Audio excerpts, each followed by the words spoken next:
Item ಯಾವುದೇ ಇರಲಿ try ಮಾಡಿ ಆಚಿ ಚಿಕನ್ ಮಸಾಲಾ. ಪಾಕಿಸ್ತಾನದಲ್ಲಿ ಉಗ್ರರ ಹತ್ಯೆ ಮುಂದುವರಿತಾ ಇದೆ. ಪುಲ್ವಾಮಾ ದಾಳಿಯ ಮಾಸ್ಟರ್ ಮೈಂಡ್ ಫಿನಿಶ್ ಆಗಿದ್ದಾನೆ.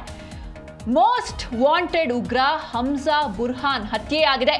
ಪಾಕಿಸ್ತಾನದಲ್ಲಿ ಉಗ್ರರ ಹತ್ಯೆ ಕಂಟಿನ್ಯೂ ಆಗ್ತಾ ಇದೆ. ಪುಲ್ವಾಮಾ ದಾಳಿಯ ಮಾಸ್ಟರ್ ಮೈಂಡ್ ಇದೀಗ ಫಿನಿಶ್ ಆಗಿದ್ದಾನೆ. ಮೋಸ್ಟ್ ವಾಂಟೆಡ್ ಉಗ್ರ ಈತ ಹಮ್ಜಾ ಬುರ್ಹಾನ್ ಹತ್ಯೆಯಾಗಿದೆ. ಪಾಕ್ ಆಕ್ರಮಿತ ಕಾಶ್ಮೀರದಲ್ಲಿ ಬುರ್ಹಾನ್ಗೆ ಗುಂಡನ್ನ ಹಾರಿಸಲಾಗಿದೆ. ಅಪರಿಚಿತ ಗುಂಡೇಟಿಗೆ ಬಲಿಯಾಗಿ ಹೋಗಿದ್ದಾನೆ ಪುಲ್ವಾಮಾ ಉಗ್ರ.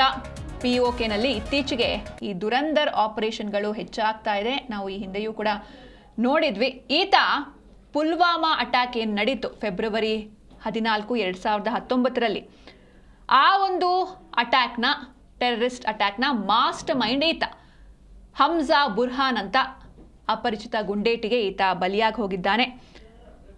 ಇನ್ನು ಫೆಬ್ರವರಿ 14, 2019 ಅಂತ ಅಂದರೆ ಭಾರತೀಯರು ಯಾವತ್ತೂ ಕೂಡ ಒಂದು ಮರೆಯಲಾಗದ ದಿನ. ಅವತ್ತು ಭಾರತದ ಇತಿಹಾಸದಲ್ಲಿ ಒಂದು ಕರಾಳ ದಿನ ಅಂತಲೇ ಹೇಳಬಹುದು. ಜಮ್ಮು ಕಾಶ್ಮೀರದ ಪುಲ್ವಾಮಾದಲ್ಲಿ ಭಾರತೀಯ ಸೇನೆಯ ಭದ್ರತಾ ಪಡೆಗಳ ಮೇಲೆ ನಡೆದ ಅತ್ಯಂತ ಭೀಕರವಾದಂತಹ ದಾಳಿಯಲ್ಲಿ 40 ಮಂದಿ CRPF ಯೋಧರು ಹುತಾತ್ಮರಾಗಿದ್ರು. 4 ವರ್ಷಗಳ ಹಿಂದೆ ಫೆಬ್ರವರಿ 14ರಂದು 40 CRPF ಅಧಿಕಾರಿಗಳ ಸಾವು ಯಾವಾಗ ವರದಿಯಾಗುತ್ತೆ ಆಗ ಇಡೀ ಭಾರತವೇ ಶೋಕ ಸಾಗರದಲ್ಲಿ ಮುಳುಗಿತ್ತು.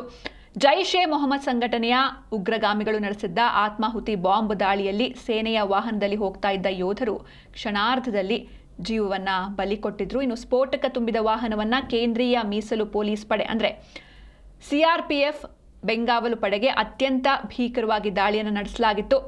ಫೆಬ್ರವರಿ 14, 2019ರಂದು ಮಧ್ಯಾಹ್ನದ ಹೊತ್ತಿಗೆ ಈ ಒಂದು ಭೀಕರ ದಾಳಿ ನಡೆದಿತ್ತು. ಜಮ್ಮು ಮತ್ತು ಕಾಶ್ಮೀರದಲ್ಲಿ 40 CRPF ಯೋಧರು ಪ್ರಯಾಣಿಸ್ತಾ ಇದ್ದಂತಹ 2 ಬಸ್ಗಳನ್ನು ಗುರಿಯಾಗಿಸಿಕೊಂಡು ಆತ್ಮಾಹುತಿ ಬಾಂಬ್ ದಾಳಿಯನ್ನು ನಡೆಸಲಾಗಿತ್ತು.